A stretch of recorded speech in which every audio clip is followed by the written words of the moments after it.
देखो बेटा, आप लोग भूगोल में अक्षांश और देशांतर, ठीक है, आपको ये रेखाएं नहीं पता है क्या होती है। अभी आप लोगों से पूछ रहे थे, तो पहले इसको समझना है, हम समझाएंगे, आप समझिए। ग्लोब सभी लोग देखे हैं? Yes sir. Yes sir. Aaryanshi globe लिया बेटा ऑफिस से। ग्लोब सभी लोग देखे हैं आप, और ग्लोब पर ऐसे रेखाएं खींची गई हैं, ठीक है। अभी ग्लोब आ रहा है, आप उसमें लिखिएगा, ऐसे रेखाएं खींची गई हैं आपके किताब में, यानी जो चित्र दिया गया है उस चित्र पे रेखाएं हैं। आप लोग समझ नहीं पा रहे कैसी रेखाएं हैं। तो पहले जानिए कि ये दो प्रकार की रेखाएं हैं। कितने प्रकार की हैं? दो प्रकार। नंबर 1 अक्षांश और नंबर 2 देशांतर।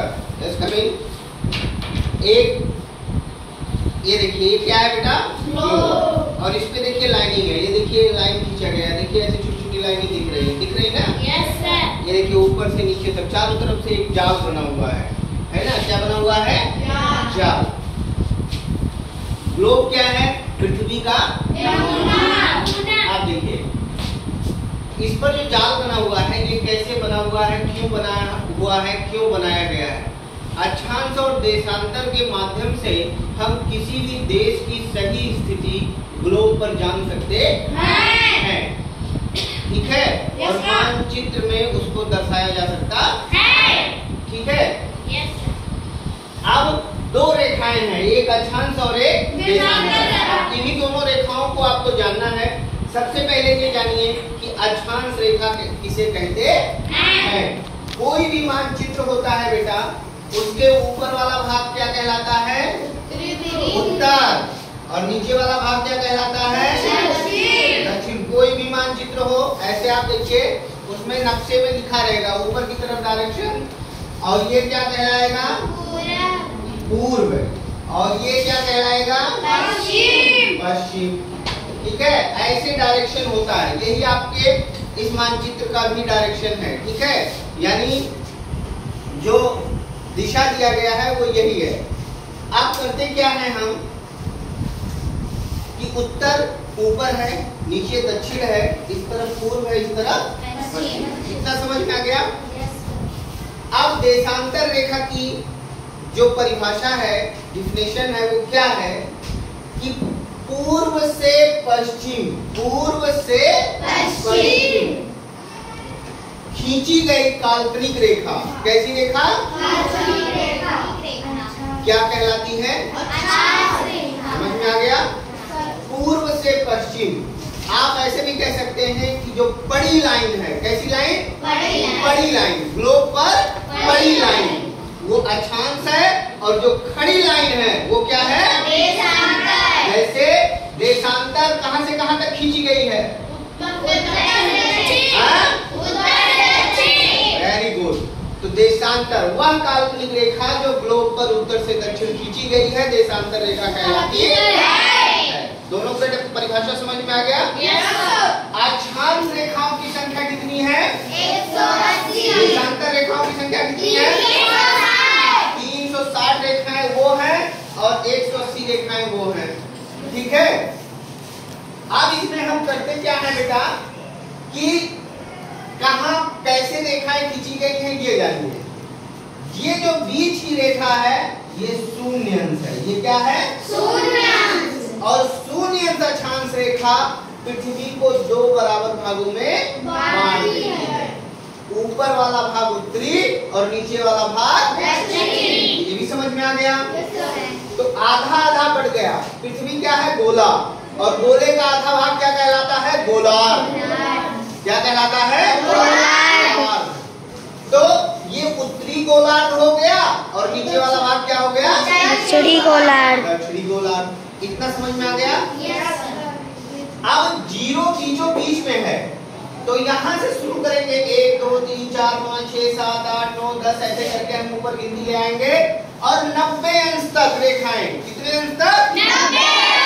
यानी 1 0 से शुरू होकर के 1 2 3 4 उत्तर में पूरी 90 रेखाएं ऐसे करके ग्लोब पर खींची गई हैं। उत्तर से पूर्व से पश्चिम, उत्तर से दक्षिण तो देशांतर हो जाएगा। पूर्व से पश्चिम जो ऐसे 1 2 3 4 5 करके ऐसे 90 रेखाएं खींची गई है। कितनी? 90। और 90 उत्तर में है, तो 90 क्या है फिर? दक्षिण में। वो रेखाएं कौन सी हैं? वो दक्षिणी अक्षांश रेखाएं हैं। और जो उत्तर में खींची गई वो कौन सी रेखाएं हैं? उत्तरी अक्षांश रेखाएं हैं। जैसे यहाँ देखो उत्तरी अक्षांश आप देखे लिखा गया है, यहाँ उत्तरी अक्षांश लिखा गया है। ये भी उत्तरी, ऊ का मतलब उत्तरी होता है, ऊ का मतलब उत्तरी। तो 90 अंश उत्तरी अक्षांश जो है वो एक बिंदु के समान है, वो कोई रेखा नहीं है, एक बिंदु है। और दक्षिणी में भी वही स्थिति है, एक बिंदु के समान है। ये हम सीधी पृथ्वी को बनाए हैं। आपकी पृथ्वी देखिए 23.5 अंश ऐसे करके झुकी हुई है। देखिए ऐसे नहीं है पृथ्वी, पृथ्वी देखिए ऐसे करके हल्की सी झुकी हुई है ना। और ऐसे करके हमारी पृथ्वी घूम रही है, झुकी हुई है ना। आप देखिए आगे, तो ये रेखाएं समझ में आ गई। अब इसमें महत्वपूर्ण रेखाएं कौन कौन सी हैं? नंबर 1 शून्य अंश अक्षांश रेखा। शून्य अंश अक्षांश रेखा का नाम विषुवत रेखा या भूमध्य रेखा है। ठीक, समझ में आ गया। नंबर 2 23.5 अंश उत्तरी अक्षांश रेखा, इसका नाम क्या है? रेखा। नंबर 3 3.5 दक्षिणी अक्षांश रेखा, इसका नाम क्या है? और इसके बाद 6.5 उत्तरी अक्षांश है, इसका नाम क्या है? आर्कटिक रेखा। और इसी प्रकार से 66.5 दक्षिणी अक्षांश को क्या कहेंगे?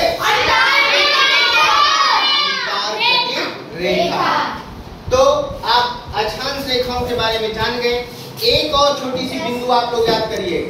जैसे बेटा ये 0 अंश अक्षांश है ना, ये रेखा ऐसे करके खींची गई है, मेरी बात समझना, ऐसे करके इन रेखाओं के बीच की दूरी, एक अक्षांश से दूसरे अक्षांश रेखाओं के बीच की दूरी बराबर है। क्या है? बराबर। यानी कि किसी भी अक्षांश रेखा की दूरी जो है वो घटी और बढ़ी नहीं है, सभी अक्षांश रेखाओं की दूरी क्या है? बराबर है। और इस स्थिति में इनकी दूरी 111 किलोमीटर। कितनी है? 111 किलोमीटर। यानी जितनी अक्षांश रेखाएं हैं सबके बीच की दूरी 111 किलोमीटर है। समझ में आ गया। अब आते हैं हम देशांतर पर। देशांतर जो है हमारा देशांतर, ये देखिए उत्तर से दक्षिण खींचा गया है, यानी उत्तर से दक्षिण ग्लोब पर जो खड़ी रेखा है उसे हम क्या कहेंगे? देशांतर। ऐसे परिभाषा जब लिखेंगे भूगोल में तो ऐसे लिखेंगे, ग्लोब पर उत्तर से दक्षिण खींची गई काल्पनिक रेखा क्या कहलाती है? देशांतर रेखा। देशांतर रेखा कहलाती है। समझ में आ गया? संख्या 360 है। अब यहाँ 2 बिंदु और लिखे हैं, 0 अंश देशांतर रेखा और 180 अंश देशांतर रेखा। इसको जीएमटी और इसको आइडियल कहते हैं। शून्य अंश देशांतर रेखा को क्या कहते हैं? Greenwich mean time, GMT. ये लंदन शहर से होकर गुजरती है। किस शहर से? लंदन शहर से। और जीएमटी से ही सभी देशों का समय निर्धारण होता है।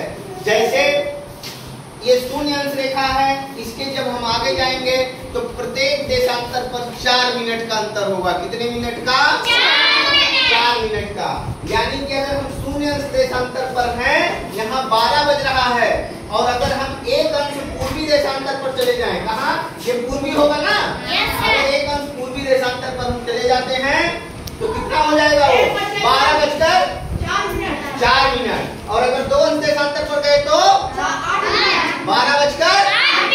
3 अंश पर गए तो 12:12 मिनट। 4 अंश पर गए तो इसी प्रकार से प्रत्येक अंश पर जो है, यानी प्रत्येक देशांतर पर 4-4 मिनट जुड़ता जाएगा।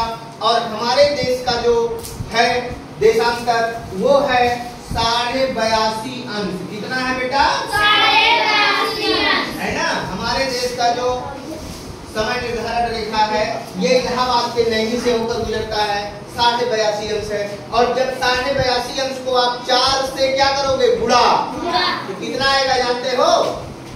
330। कितना आएगा? 330 मिनट आएगा। मिनट से गुणा कर रहे हो ना, 4 मिनट से इसमें गुणा करोगे तो 330 मिनट आएगा। और 330 मिनट बराबर होता है 6 × 30, यानी 5 घंटा। और उधर कितना बचा? 30 मिनट, तो 5.5 घंटा। यानी शून्य देशांतर से और अपने भारत के समय में 5.5 घंटे का अंतर है, समझे? Yes. अगर लंदन में 12 बज रहा है दोपहर का, तो इसका मतलब अपने यहाँ शाम मतलब क्या बजेंगे बताओ? शाम के 5:30 कितने होंगे? 5:30 समझ गए? 5.5 घंटे का अंतर है। ये देशांतर समझ में आ गया? Yes. अब आइडियल क्या होता है? आइडियल क्या है? 180 अंश देशांतर। जैसे इधर सामने 0 अंश है, वैसे इसके पीछे एक रेखा खींची जाएगी जिसको अंतरराष्ट्रीय तिथि रेखा कहते हैं। क्या कहते हैं? यानी इस रेखा को 180 अंश देशांतर को, जैसे मान लीजिए 180 अंश देशांतर है, यहाँ पर आप हैं, इसको आप पार कर गए तो आपकी तिथि जो है वो बदल जाएगी। यानी कि ऐसे जैसे ये रेखा है, एक कदम इधर रखोगे दूसरी तारीख, एक कदम इधर रखोगे तो दूसरी तारीख। आप समझ गए? इसी से तारीख का निर्धारण होता है, दिन और तारीख दोनों। समझ में आ गया बेटा? आया कि नहीं आया? आ गया अच्छे से? Very good, okay, thank you.